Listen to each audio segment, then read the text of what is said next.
नमस्कार विद्यार्थी मित्रांनो, स्वागत आहे आपलं जॉब गुरु या माझ्या यूट्यूब चॅनलवरती।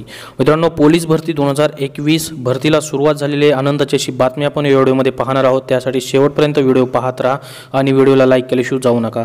तर बघा मित्रांनो, या ठिकाणी जाहिरात आपल्याला पाहायला भेटेल। मित्रांनो, त्याविषयीची सर्वात महत्त्वाची बातमी, पुराव्यासह बातमी आपण या व्हिडिओमध्ये पाहणार आहोत। कारण की महाराष्ट्राचे जे गृहमंत्री आहेत अनिल देशमुख यांनी आत्ताच या ठिकाणी अनाउन्समेंट केलेली आहे की कुठल्याही पद्धतीने भरती रद्द झालेली नाहीये। त्याच्यामुळे विद्यार्थी मित्रांनो, तुम्ही घाबरायचं काही कारण नाही। कारण की पूर्ण भरती होणार आहे, 3 टप्प्यामध्ये भरती होणार आहे असं अनिल देशमुख यांनी सांगितलेले। आपण सविस्तर न्यूज पाहणार आहोत त्याविषयीची। या ठिकाणी बघू शकता ब्रेकिंग न्यूज जी आलेली आहे। येत्या 4 महिन्यामध्ये 12,500 पदांसाठी जाहिरात 3 टप्प्यात भरती होणार असल्याचं त्यांनी या ठिकाणी सांगितलेलं आहे। 3 टप्प्यामध्ये मित्रांनो भरती जी होणार आहे ती 2019 प्लस 2020 आणि 2021 ची दोन्ही मिळून भरती असणार आहे। आठवड्यामध्ये पहिली जाहिरात निघणार आहे। या ठिकाणी आपण पाहू शकता येणारा जो पहिला आठवडा असेल मित्रांनो जानेवारीचा, त्याच्यामध्ये ही पहिली जाहिरात पहिला टप्पा पूर्ण करण्यासाठीची जाहिरात निघणार आहे। त्याचबरोबर बाकीचे जे 2 टप्पे असतील ते पूर्ण नंतर पुढच्या महिन्यामध्ये कंप्लीट होतील। तर न्यूज आलेली आहे बघा। या ठिकाणी गेल्या काही दिवसांपासून राज्यातील पोलीस भरतीबाबत पोलीस रिक्रुटमेंट उलटसुलट चर्चा सुरू असतानाच आता गृहमंत्री अनिल देशमुख यांनी मोठी घोषणा केली आहे। त्यांनी पोलीस खात्यात 12,538 पदांसाठी भरती प्रक्रिया राबवण्यात येणार असल्याची घोषणा केली। पहिल्या टप्प्यात 5,300 जागांसाठी भरती प्रक्रिया पार पडेल, तर उर्वरित जागा या दुसऱ्या टप्प्यात पार पाडल्या जातील असे अनिल देशमुख यांनी स्पष्ट केलेले आहे।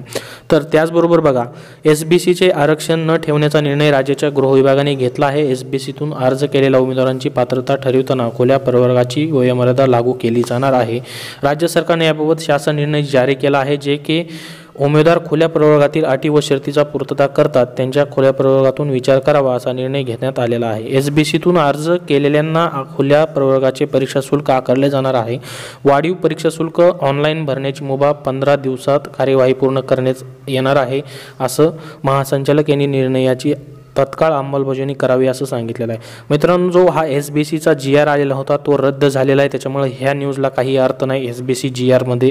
तर ही न्यूज जी आहे ती खोटी आहे। कारण की याच्यामध्ये बघा 4 जानेवारीला जो GR आलेला होता तर तो 4 जानेवारीचा GR स्वतः गृह विभागाने एक शुद्धीपत्रक काढून तो निर्णय जो आहे तो रद्द केलेला आहे। त्याच्यामुळे SBC मधून मराठा आरक्षणाचा या ठिकाणी समावेश केला जाणार आहे पोलीस भरतीमध्ये। आताची जी न्यूज आलेली आहे ती ही न्यूज आहे मित्रांनो। येत्या आठवड्यात पहिली जाहिरात निघणार आहे।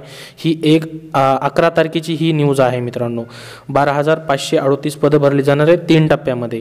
स्वतः नागपूरमध्ये अनिल देशमुख यांनी कार्यक्रमामध्ये बोलताना ही आपली न्यूज दिलेली आहे पोलीस भरतीबाबतची। तर स्वतः त्यांनी म्हटलंय की हा जो GR असणार आहे 3 टप्प्यामध्ये भरतीचा, तो GR तात्काळ जारी करण्यात येईल। त्याच्यामुळे मित्रांनो, जी पहिली जाहिरात असेल 5,300 पदांची ती पहिल्या आठवड्यामध्ये जानेवारीचा जो आता पहिला आठवडा येईल पुढचा त्याच्यामध्ये निघणार आहे असं त्यांनी सांगितलेलं आहे। आता किती खरं बोलतायत ती किती खोटं आहे ते आपल्याला GR निघाल्यानंतर किंवा जाहिरात निघाल्यानंतरच समजेल मित्रांनो। त्यासाठी तुम्ही चॅनलवरती सबस्क्राईब करून ठेवा। जशी जाहिरात येईल तुम्हाला तसं याच्यावरती दाखवली जाईल मित्रांनो। धन्यवाद।